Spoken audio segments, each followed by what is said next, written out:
Salud amigas y amigos de laiguana.tv. Hoy vamos a conversar con el documentalista Ernesto Segovia, quien pertenece a Alpargata Mediática y también a la Organización de Pedagogos por la Emancipación. Y él es el director del documental Los Rostros del Dolor, que cubrió, intentó rememorar el atentado terrorista cometido por anticubanos en el año 1976 contra el avión de Cubana de Aviación en el que viajaba principalmente el equipo de esgrima olímpico de Cuba. Fallecieron allí 83 personas. Bueno, y quiero comenzar, vamos a hablar luego sobre el documental bastante, Ernesto, pero quiero comenzar porque nos explique un poquito qué es Alpargata Mediática y cuáles son los proyectos en los que están actualmente. Sí, bueno, ante todo muchas gracias por este espacio que nos están permitiendo aquí expresar lo que hemos realizado. Alpargata Mediática nace desde una construcción colectiva de varios compañeros y compañeras que venimos trabajando en distintas instituciones del Estado, pero con la inquietud de darle vuelco a toda esta avanzada mediática con la cual han venido sometiendo a Venezuela a nivel internacional y a nivel nacional incluso. De allí surge Alpargata Mediática con este eslogan, este nombre y este logo que varios compañeros lo diseñaron y lo crearon y se empezó a posicionar por las redes. Posteriormente, nosotros como la Organización de Pedagogos por la Emancipación nos sentamos y decidimos que el brazo comunicacional sea Alpargata Mediática. De ahí empezaron a surgir esta serie de ideas, sobre todo, como les dije, dando respuesta a las situaciones políticas que se están viviendo en el país para contrarrestar la canalla mediática. ¿Qué hace exactamente la Organización de Pedagogos por la Emancipación, aparte de este brazo comunicacional que es Alpargata Mediática? Fíjate, la Organización de Pedagogos por la Emancipación surge en el 2010. En el año 2010, con la intención de aglutinar a la mayor cantidad de educadores egresados del Programa Nacional de Formadores de Formación de Educación de la Misión Sucre, ¿no? De allí surge la Organización de Pedagogos, donde mi esposa es una de las fundadoras de la organización. Sin embargo, la misma cotidianidad nos hizo sentarnos y decir que el hecho de que sea una organización de pedagogos no excluye la activación política en las distintas actividades culturales, sociales que se estén generando en el país. En virtud de eso, nos decidimos fusionar ahí con el nombre de Organización de Pedagogos, valiendo de la gran cantidad de docentes que están agrupados dentro de la organización. Bueno, me imagino, con ese nombre me imagino que tiene un enfoque muy robinsoniano, ¿no? Sí, bastante. Hablemos ahora de Los Rostros del Dolor, ¿no? Este documental que tú hiciste, hizo el equipo de Alpargata Mediática fundamentalmente en Cuba. Bueno, primero que nada te quería preguntar cómo te interesaste tú personalmente en este tema, porque eres muy joven, seguramente en el año 1976 cuando ocurrió esto no estabas todavía ni siquiera en lista de espera, ¿no? Fíjate, mi papá es una persona que desde el año 60, desde el año 61, ha estado constantemente visitando Cuba. Fue puesto preso incluso en ese año 60 cuando Rómulo Betancourt rompe las relaciones con Cuba y hace la propuesta en la OEA. Y ha tenido ese vínculo sobre todo con los deportistas cubanos. Mi papá fue fundador del antiguo Instituto Venezolano Cubano de Amistad, del IPCA, que estaba en los Chaguaramos. Y por medio de mi papá siempre ha existido esa hermandad con el pueblo cubano. Como te decía, mi papá es árbitro internacional de voleibol y para el mes de octubre se iba a realizar un cursillo técnico en La Habana, Cuba. Esa selección de esgrima estuvo aquí en unos panamericanos que estuvieron celebrándose aquí en ese año, en un centroamericano, perdón, y posteriormente salían, por toda la situación del bloqueo, salían en vuelo Caracas-Granada, Caracas-Guyana, Guyana-Trinidad, Trinidad-Barbados, Barbados-Jamaica, Jamaica-Cuba. Mi papá se comunica días antes de que se acabaran el campeonato aquí de esgrima. Se comunica con La Habana y le pregunta al que era director técnico de ese entonces de la selección, Eugenio George, si todavía está abiertas las posibilidades para asistir al taller y que él iba a aprovechar entonces la bondad del vuelo. En eso le dicen que suspendieron el cursillo técnico y cuando suspenden el cursillo técnico mi papá lo mandan a cubrir unos juegos de voleibol que se estaban realizando en Maracaibo. Entonces dijo, bueno, no puedo ir, menos mal que se suspendió y no voy a poder ir porque ahora tengo que cubrir un campeonato en Maracaibo. Cuando mi papá se entera de todo, bueno, mi papá era una de las personas que afortunadamente para mí, para mi familia, para los nuestros no viajó, pero mi papá hubiese sido otra de las 73 víctimas del avión. Eso me llevó mucho porque después en cada uno de los coloquios de solidaridad con los 5, a los cuales yo he venido participando desde el año 2008 en Cuba, conocí a los familiares y cuando conocí a los familiares sentía y era tuyo el dolor que ellos te expresaban. Entonces de ahí se fue vinculando una amistad bastante entrañable y ya para el año 2014 yo les planteé la posibilidad de que realizáramos un trabajo documental que inicialmente teníamos pensado que fuese entre 10 y 15 minutos porque yo nada más contaba con una cámara. Pero bueno, la misma dinámica me fue envolviendo, me quedé esos 4 meses allá y bueno, la creatividad de uno también, cuando uno llega aquí, ahora no quiero hacer esto, sino quiero hacer esto y me quiero montar en esto. Le planteé a Alejandro primero la posibilidad de que hiciera una canción, me dijo que sí, que no había problema, conversamos en varias oportunidades, se veía como que muy lejano que fuéramos a grabar el videoclip a La Habana, después en conversaciones primero con los compañeros que estaban en Fonasí, mi compañero Giancarlo, que era el presidente de Fonasí, nos facilitó los pasajes para que fuéramos a La Habana. Nosotros mismos costeamos nuestro hospedaje y fuimos una primera avanzada donde logramos grabar el videoclip, o sea, todo el rodaje del videoclip en el marco del propio 6 de octubre del año anterior, del año 2015. Entonces ahí a Alejandro le tocó compartir con la familia, compartir con toda la experiencia de estar en esa propia actividad. Y de ahí nos fue surgiendo la dinámica. Después, bueno, vamos a ver dónde podemos agarrar una cámara, de dónde nos podemos agarrar otra cámara. Ya estábamos saliendo con las DSLR, nosotros arrancamos después de la cámara con la que yo estaba grabando, empezamos a grabar con unas DSLR que nos era mucho más práctico. La situación de ir a grabar a La Habana no es fácil. O sea, tú tienes que solicitar ante la Embajada de Cuba aquí en Venezuela toda la permisología correspondiente, ellos tienen que avalarlo por el Centro de Prensa Internacional. Si tú llegas y te ven grabando afuera o haciendo una entrevista, entonces ya va, ¿estás autorizado para que hagas la entrevista? No estás autorizado. Y corríamos los riesgos de irnos en las primeras avanzadas que fuimos con esas características, e incluso en una de esas oportunidades a mí la microfonía me quedó retenida en el aeropuerto porque no estaba autorizado para llevarla. Entonces todo ese cúmulo de cosas fue la que se fueron congregando en función de grabar este documental. ¿Y los familiares de las víctimas de este acto terrorista están organizados allá en Cuba? Fíjate, ellos tienen un comité, se llama Comité Internacional de las Víctimas contra el Terrorismo. Allí se agrupan varios de los entrevistados que salen en el documental. Ellos tienen desde el mismo año 76, incluso un poco antes, este comité que está conformado en su base fundamental por las víctimas del terrorismo del avión.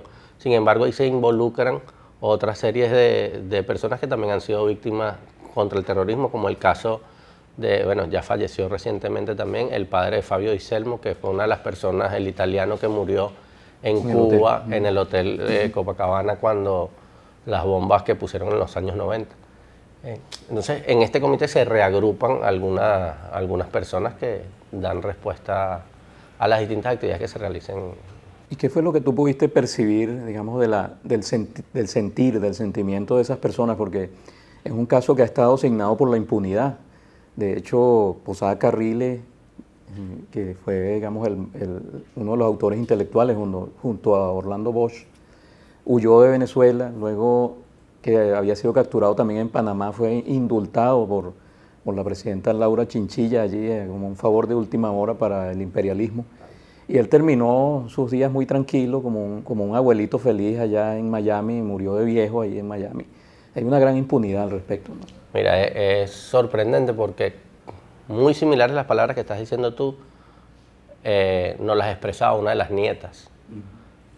En el documental, a lo largo del documental, nosotros quisimos recoger la experiencia de personas que tuvieron de primera mano en la actividad, en el caso de Ernesto Villegas, porque fue coautor y le entregaron unas pruebas, pero en el caso de Alicia Herrera, en el caso de Nicanor León Cotayo, que fueron los primeros en escribir referente al tema, quisimos reflejar, para no ser un documental orientado a que sea una entrevista, un plano, todo lineal, quisimos involucrar a los jóvenes, ¿no? En este caso a los nietos de los familiares.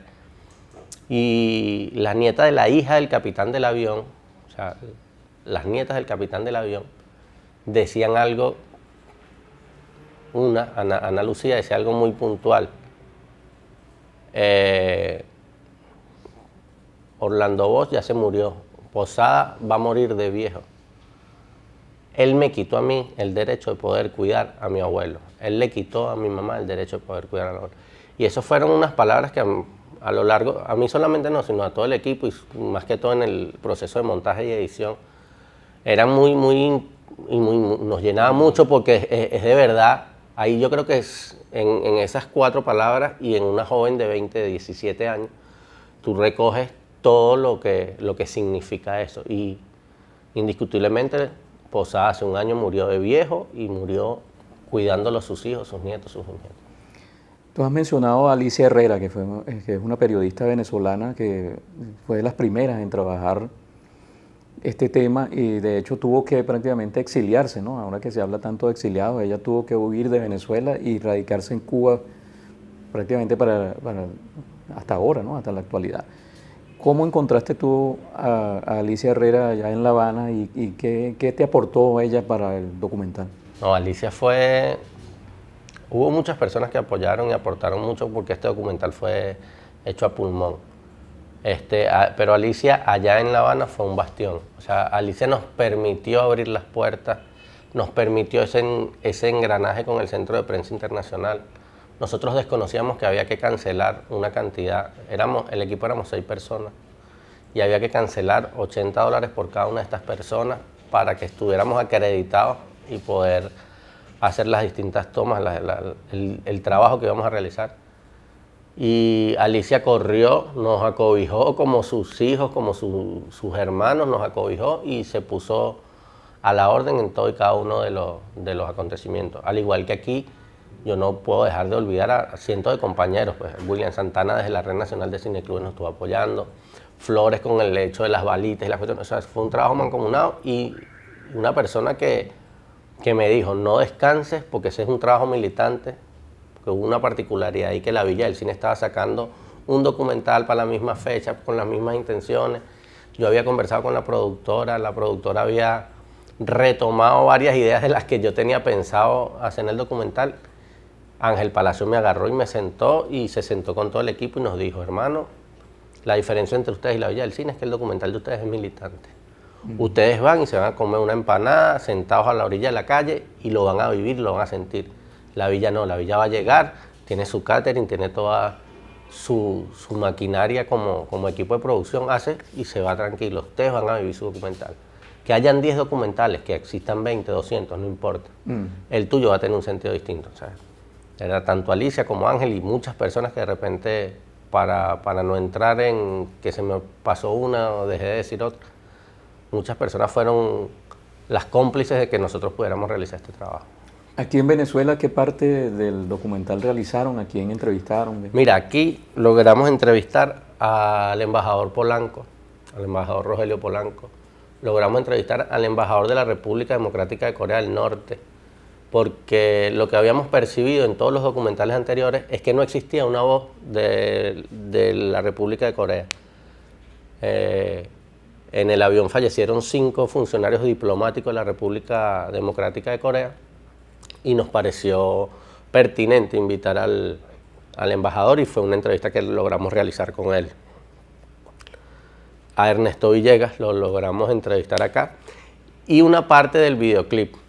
El videoclip se llama La canción que trajo al mar, de Ali Alejandro I, y una parte la grabamos aquí en Caracas. Okay. El documental ha sido, digamos, premiado, ha tenido bastante buena receptividad, sobre todo, por supuesto, propiamente en Cuba, ¿no? Sí, hemos logrado participar. La primera gran sorpresa que nos dio a nosotros y satisfacción fue participar en el Festival de Cine Latinoamericano. Estar en el mismo espacio con documentales de todo el continente, de todo el mundo, teniendo incluso la película Abril del compañero Varela. Estábamos en el mismo renglón participando. De verdad que nos emocionó bastante, pues, porque fue un trabajo prácticamente escarbado con las uñas. Posteriormente participamos en un festival en Bogotá, después fuimos al Festival Internacional de Cine Documental en Santiago de Cuba, donde obtuvimos un reconocimiento y 2 premios.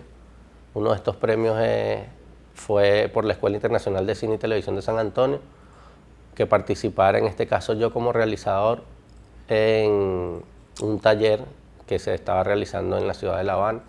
Se realizó el año pasado y de ahí surgió otro documental, que es el trabajo final que uno tiene que realizar allá. Y el documental ha ido cogiendo su propio camino, pues. Lo logramos presentar en Barbados. Fue un esfuerzo que tuvimos con el compañero Francisco Pérez, que está a cargo allá en la embajada. Ali y mi persona fuimos hasta Barbados, presentamos el documental en el marco de los 40 años de amistad Cuba-Barbados. Nos invitaron a nosotros y presentamos el documental. O sea que de verdad, ya cuando nosotros vimos las magnitudes que había alcanzado el documental, dijimos, bueno, ya esto es un trabajo que estamos dejando correr, que hasta ahora que es la última presentación en festivales, y ya posteriormente la apertura en YouTube para que todo el mundo pueda tener acceso a él, porque sería muy egoísta, o sea, no poder socializar este tipo de material. Tan es así que para este 6 de octubre tenemos planificado, conjuntamente con los compañeros cubanos aquí en Venezuela, realizar una entrega, una donación a un memorial de la denuncia que hicieron en La Habana. Ya estamos en conversaciones con el profesor Adán Chávez, con Edwin, que son los que están a cargo de la embajada nuestra allá, con el embajador Polanco, con Julio, unos compañeros que están a cargo aquí, con la intención de nosotros hacer la donación al memorial, si existe la presentación, y posteriormente, como estamos ya a 2 meses, mes y medio de esto, que pudieran venir algunos de los familiares y hacer lo que soñamos desde el principio, es la presentación del documental en varios espacios donde tenemos participación como militantes, con los propios, con las otras víctimas y los propios participantes del documental. Okay. Eso era lo que te quería preguntar sobre cómo ver el documental, ¿no? Porque la gente seguramente se va a interesar. Bueno, y ya trascendiendo a ese documental, ¿qué están haciendo actualmente en Alpargata Mediática? ¿Qué otros materiales nos esperan por allí? Tenemos muchas cosas. Ahora, en el marco del plan de avanzada cultural que el presidente Nicolás Maduro le dio un espaldarazo rotundo en los espacios del Museo Alejandro Otero en La Rinconada, fueron aprobados unos recursos. Nosotros le habíamos presentado en varias oportunidades la intención de conformar una escuela de producción audiovisual en el barrio. Yo nací y me crié en El Paraíso, pero soy de Catia desde hace 15 años. Y la intención es esa, conformar esa escuela de producción audiovisual desde nuestros espacios naturales de vida y de cotidianidad.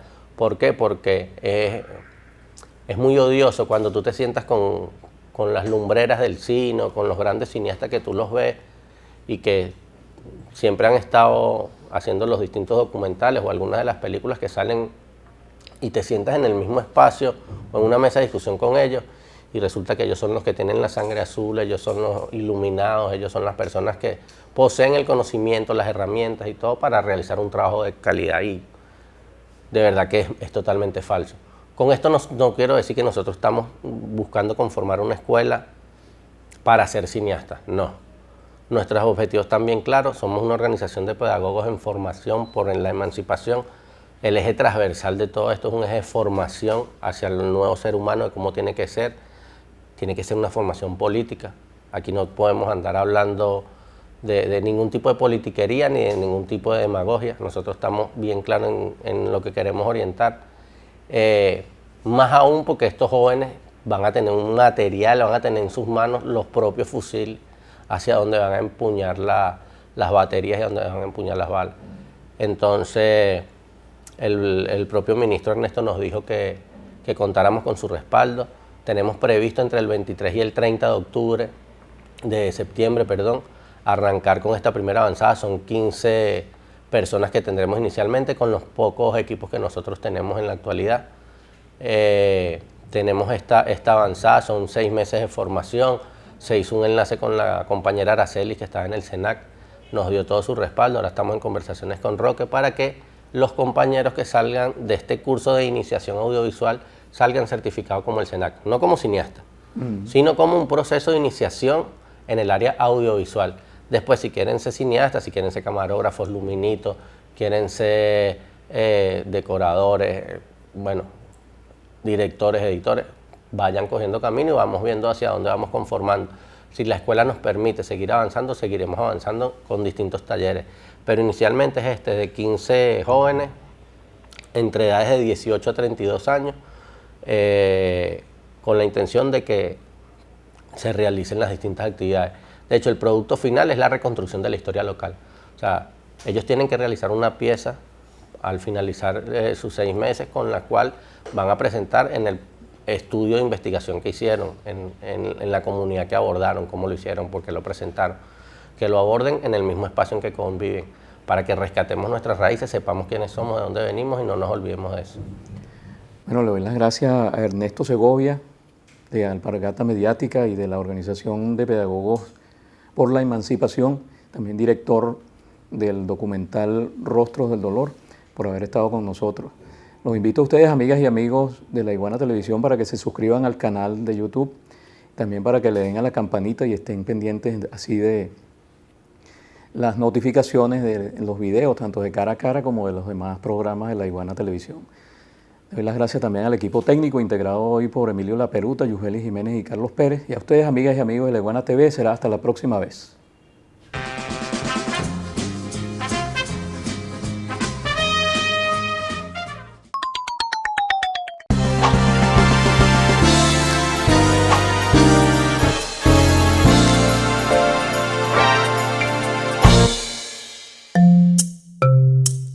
Laiguana.tv, la verdad hecha tendencia.